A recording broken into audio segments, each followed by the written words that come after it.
everybody. We're back. We've hawked our wares. My first guest tonight has appeared in numerous films, including Fargo, Boogie Nights, and Magnolia. Currently, you can see him in the play American Buffalo at the Atlantic Theater right here in New York City. Please welcome William H. Macy.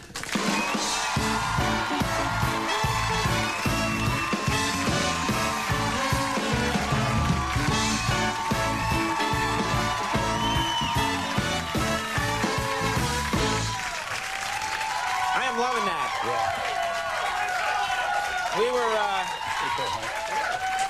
We were talking backstage. If I could grow a mustache, that is the mustache I would grow. It's pretty Errol Flynn looking. Yeah, well, you could plot so many evil schemes with that. Yes, you could.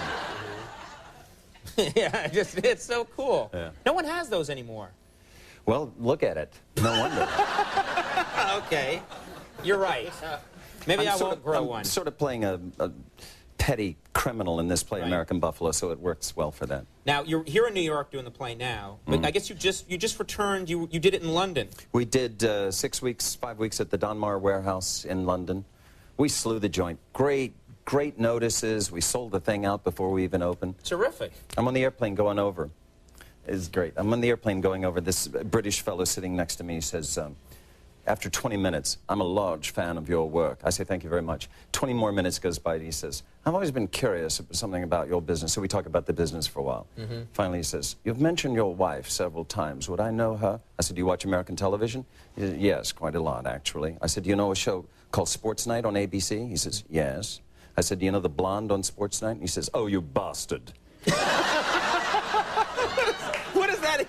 Felicity Huffman. I guess he's got a pretty big crush on her, and he did not want to hear that I'd married her. Oh, you bastard.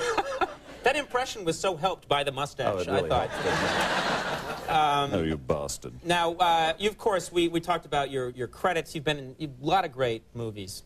You've had a lot of success, but you struggled. You struggled, and you had to take odd jobs in the early years. Is that the case? Yeah, I was on stage for 20 years. I had my share of bad jobs. Like start us out. Tell us something that was just not pleasant that you have to do. Let's relive this dark time. For no good reason. I was a good humor man for 31 hours. What? 31 hours. You were trying to set a world record for shortest time as a good humor man? I trained with this guy, and I knew halfway through the day that I didn't want to do this, but I went to work the next day. You had to get the truck out. You know, you ride along jinging the bell and everything. I got the truck at 7 a.m. At 10 a.m., I drove it to a bar and drank until I could return it. Really? Yeah, in a white good humor uniform with a bow tie. A bow tie. Hammering him back. That's a great image. Did you then get in the truck and veer around, you know? Jingle, jangle, jingle. Scream or what? Oh, man, we had a meltdown. I talked one of my dear friends, Michael Harshberger, into starting a wallpaper hanging business.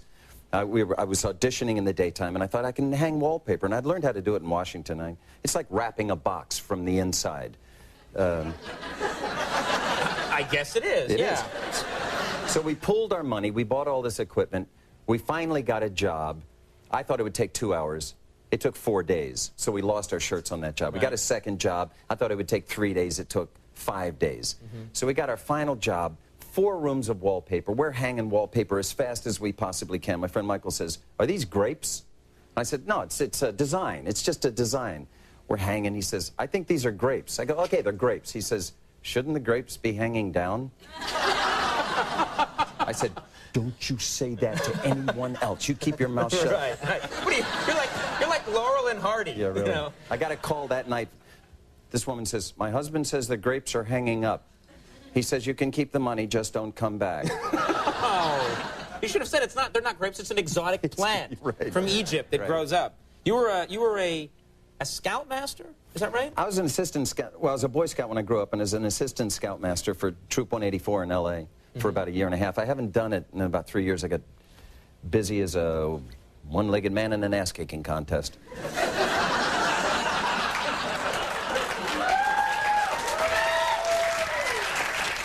You're a cheap date, you know that? You've been waiting to unload that. Yeah, you bastard. You bastard. But tell us that when you're scoutmaster, do you? Some scoutmasters that I've seen around, and they hang around. They wear the uniform, which is problematic for like a middle-aged guy, you know? I'm not saying it's not humiliating, but it's important. Right.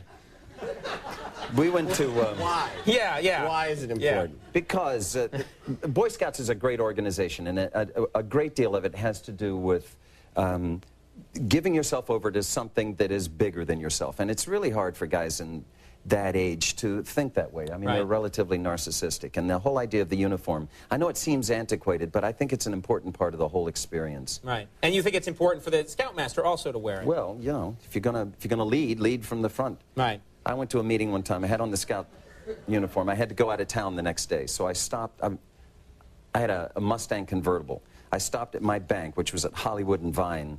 That's a rough neighborhood. That's a rough neighborhood in Hollywood. I'm hopping out of the car to go to the teller when I remember it's 11:30 at night. I'm wearing a Boy Scout uniform at Hollywood and Vine. So what paint the picture. doing? Is it like short pants and the hat and the... I didn't have the hat on. Yeah, oh but you got the short pants with the green socks and the little red tassel that hangs down on the side. Wait a minute. There's no red tassel. You added that. I'm going to put a little tassel here. No one will notice. And badges. And Right. Yeah, the whole thing.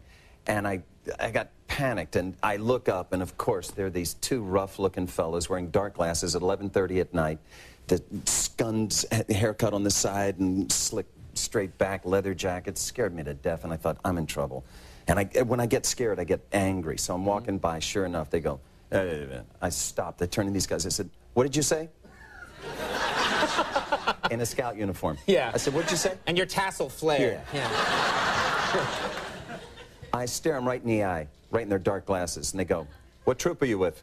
I said, I'm with 184. Why? And he said, we're Troop 33. Did you go to summer camp this year? I said, my hand to God.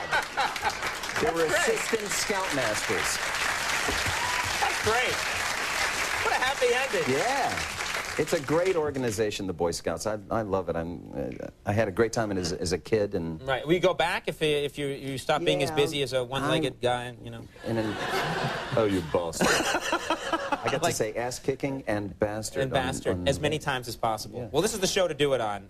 American Buffalo is at the Atlantic Theater right here in New York City, and it's supposed to be an amazing production, so check that out. Go see it. William H. Macy, always great to have you here. Thanks for doing it.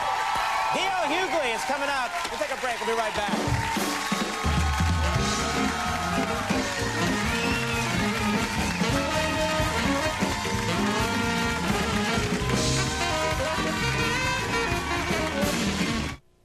Well, it rained. A state of emergency has washed away roads. For 3 straight days it rained. A series of storms coming. Then the levee broke. 4-foot wave washed through town, tore everything up. A whole lot of people lost everything. Everything they had. Another problem was we had all this water. But you couldn't drink a drop of it. That's when the truck from Miller rolled up. I see it and I'm thinking beer. Beer? Beer? But it was water. They stopped bottling beer. They stopped bottling beer and bottled water for us instead. Miller, part of the Philip Morris family of companies, donated thousands of gallons of drinking water to disaster victims last year. For decades, Philip Morris has assisted communities in distress all around the world. Actually, I could have used a beer right then. But that's another story. Working to make a difference. The people of Philip Morris. When you combine Reese's Peanut Butter Cups and Crispy Wafers, the combination is irresistible. Reese Sticks. The crisp you can't resist. You. Is that a collect call? Who are you? I'm the 1-800-COLLECT advice guy. Use 1-800-COLLECT and save the people you call a buck or two. Saves a buck or two? That's great. Use 1-800-COLLECT. Save a buck or two.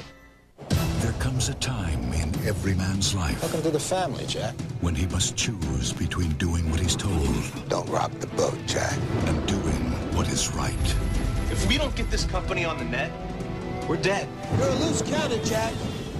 You have no idea what you're up against. In a world where you're only as good as your technology. We're going with Sun. They're watching you, Jack. Loose cannon is my middle name. Critical Decision. A Dot and .com production. Break out! beat those winter blues with a $159 a month, 24-month lease on a loaded 2000 Ranger XLT Super Cab.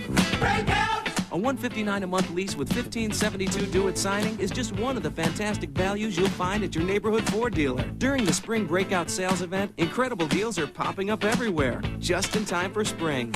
See your neighborhood Ford dealer before the breakout sales event ends.